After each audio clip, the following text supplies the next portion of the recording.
Hai semua, hari ini kita akan buat roti lagi. Pastinya ini roti yang empuk, lembut, dan halus. Dan ini kita olah tanpa menggunakan BP. Dari sekian banyak roti yang udah Mama Iji buat menggunakan BP ataupun tidak, sepertinya hasilnya sama aja. Yang pasti sama-sama lembut walaupun hanya menggunakan bahan-bahan roti yang standar. Tapi tentunya kalian juga harus tahu ya beberapa metode cara pembuatan roti yang masih katakanlah tradisional ya, tanpa menggunakan ya bahan penambah apapun tadi. Nah, untuk itu kita mulai aja ya. Tapi sebelumnya jangan lupa like, subscribe, nyalakan lonceng aktifnya, juga komentar. Dan untuk yang pertama, ini kita akan buat bahan isiannya dulu. Isian sayur ini hanya terdiri dari 1 wortel, 1 kentang yang kita potong kecil bentuk dadu, kemudian bawang bombay dan bawang putih yang dicincang kasar, gula, garam, kaldu bubuk, dan lada. Juga ini tepung terigu serbaguna yang kita encerkan dulu dengan air secukupnya aja. Dan 1-2 batang seledri yang kita potong halus. Pertama kita tumis dulu bawang bombay dan bawang putihnya sampai wangi, kemudian masukkan wortel dan kentang, tambahkan air sedikit, boleh kalian tutup juga ya karena ini terus akan kita masak sampai lunak. Setelah lunak, masukkan bumbu-bumbu tadi, gula, garam, kaldu bubuk, dan seledri, juga cairan terigu, dan ini kita masak sampai matang juga mengental. Kemudian kita sisihkan dulu sampai dingin. Sekarang kita lanjut ke bahan roti. Gunakan 190 ml air susu yang hangat. Kalian boleh campurkan dengan krim susu. Krim susu sebanyak 50% ya dari jumlah air susu. Kemudian kita tambahkan tadi dengan 1 butir telur ukuran sedang. Dan ini kita campurkan dulu sampai merata. Kemudian masukkan gula pasir, ragi instan. Pastikan ragi instannya ini aktif. Jadi hal-hal ini perlu juga diperhatikan. Dan masukkan tepung terigu protein tinggi. Kemudian masukkan garam, gak usah khawatir garamnya tidak akan mematikan fungsi ragi karena udah tercampur dengan terigu seperti ini ya. Ini kita aduk dulu sampai tercampur merata, kalian ul-ul aja, konsistensinya bisa dilihat tidak terlalu keras, cukup lunak tapi tidak melekat sebelum ditambahkan dengan margarin.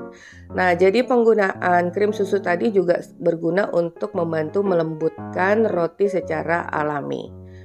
Kemudian ini terus kita campurkan sampai margarinnya itu tercampur merata, dan awalnya kalian bisa lihat pada bowl ini terlihat buram. Terus kalian aduk, lekat-lekatkan pada semua permukaan bowl, bisa dilempar-lempar dikit. Nah, makin lama bowlnya udah semakin terlihat terang. Tuh seperti ini, kalian bisa lihat caranya. Kurang lebih 1 menitan di folding bolak-balik seperti ini, bisa terlihat adonannya udah semakin menyatu, tidak terlalu melekat ya, tapi masih kasar. Dan ini akan kita istirahatkan selama 30 menit pada suhu ruang. Ditutup plastik Mama Iji lebih rekomen ya, karena akan lebih lembab, lebih bisa membantu pengembangan adonannya. Nah, ini udah terlihat mengembang, kita kempiskan dulu. Dan pada tahapan kedua ini kembali kita campurkan dengan cara di folding, dilipat-lipat gitu membentuk bulatan kurang lebih 20 kali lipatan tadi. Nah, udah terlihat semakin elastis. Dan kembali kita istirahatkan selama 30 menit atau sampai double size tergantung suhu ruangan. Semakin panas semakin cepat mengembang. Jadi kali ini kita menggunakan metode istirahat 2 kali ya, dan dengan menggunakan campuran krim susu. Ada juga metode roti menggunakan bahan biang, metode Yudane atau tangsong. Nah, itu juga akan membantu roti ini lembut tanpa menggunakan bahan pengembang. Oh iya, BP tadi itu artinya bahan pengembang. Nah, ini setelah kita potong-potong dengan berat kurang lebih 65 gram. Sekarang setiap bagiannya kita rounding. Ini membantu memperhalus ya. Kalian bisa lihat caranya. Ambil 1 bagian, kita tekan-tekan pipi sambil arah melipat atau folding membentuk bulatan. Sampai kita mendapatkan bagian yang halus seperti ini, dan kita letakkan di bagian atas. Dan jangan lupa adonannya setelah di rounding itu selalu kita tutup, sehingga proses proofingnya itu udah berjalan dari kita rounding bagian yang pertama, adonan yang pertama. Nah, ini udah yang terakhir. Ini langsung aja, nggak usah kita istirahatkan lagi karena adonan yang kita bentuk pertama tadi udah mulai mengembang. Sehingga tidak perlu lagi kita biarkan seluruhnya istirahatkan, itu nggak perlu ya.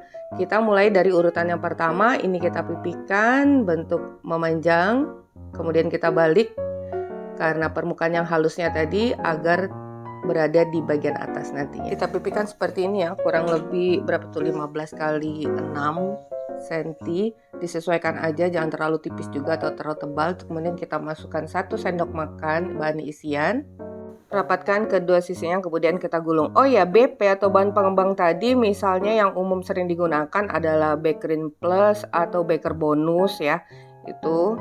Nah, jadi kita tidak perlu menggunakan bahan-bahan tersebut asalkan menggunakan metode atau cara yang tepat. Jadi semua itu saling berkaitan ya. Kegagalan atau keberhasilan suatu roti ini tidak hanya satu hal biasanya, tapi saling berkaitan mulai dari bahan, cara atau teknik pembuatan, metode yang digunakan, suhu oven. Nah, suhu oven juga perlu kita mengetahui karakteristik oven masing-masing ya, karena ini juga adalah salah satu yang krusial. Jadi kita harus paham suhunya itu setiap oven itu berbeda. Dan juga harus bisa membedakan jenis roti yang akan kita buat. Banyak sekali macam-macam jenis roti, tapi ini jenis roti yang umum aja. Nah, untuk teknik pembuatannya di sini Mama Edi selalu masih suka menggunakan tanpa mixer karena lebih simpel aja gitu ya. Dan hasilnya tuh sama. Dan terus terang aja emang nggak pernah ngecek window pane-nya tanpa menggunakan mixer ini. Yang pasti adonannya udah halus dan mulus. Nah, kalau udah selesai digulung semua, ini Mama Edi menggunakan Pro Cheese ya, yang melted, yang mudah melted. Ini kita 1 lembar aja dipotong-potong, disesuaikan dengan ukuran rotinya. Boleh juga sih menutupi seluruhnya, cuman ini prosesnya tinggal 2 lembar. Kemudian kita istirahatkan dulu sebelum di oven, tentunya sampai mengembang 2 kali lipat, 45-60 menit sesuai suhu ruangan. Oh ya, ini kita dapatkan 11 buah, jadi ada 2 loyang ya. Kalau udah mengembang, sebelum di oven, ini kita olesi dengan kuning telur yang dicampur dengan sedikit air susu.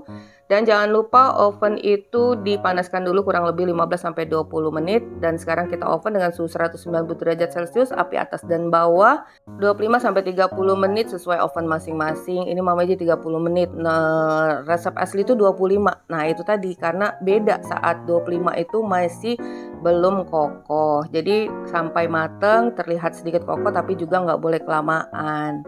Ini dia hasilnya. Oh ya, ada yang tidak dioles dengan sebelah kiri nih, ini tidak dioles dengan apa tuh, kuning telur. Hasilnya seperti itu. Yang dioles kuning telur lebih mengkilat, tapi kedua-duanya sama-sama cakep. Kalau udah tadi masih hangat, bisa kalian olesi dengan margarin. Ini dia hasilnya, kalian bisa lihat, empuk dan lembut. Dengan isian raw good ini kan agak basah ya. Ini bertahan 2 hari, rotinya tetap empuk lembut dan isinya aman, gak basi. Tapi kalau isiannya itu lebih manis, menggunakan coklat atau selai yang lainnya, mungkin bisa lebih bertahan lama. Jadi tergantung isiannya ya, kalian harus perhatikan kalau isi-isi raw good seperti ini tentunya tidak bisa terlalu lama. Dari pengalaman Mama Edi menggunakan bahan pengembang, misalnya Bakerin Plus, itu hasil rotinya setelah 2-3 hari itu kering.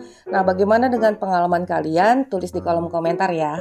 Oh ya, satu lagi, ini resepnya rebake ya, jadi Mama Edi buat ulang dari resep orang lain. Alhamdulillah bisa berhasil. Nah, bagi kalian yang masih juga belum berhasil, coba dikoreksi lagi kesalahan dan kekurangannya di mana. Terus mencoba dan berlatih, insya Allah pasti bisa. Karena yang tahu kekurangan itu adalah kalian sendiri. Oke ya, sampai di sini dulu resep kita hari ini. Semoga bermanfaat. Bertemu lagi di resep Mama Edi berikutnya. Thank you for being with me today. Assalamualaikum warahmatullahi wabarakatuh.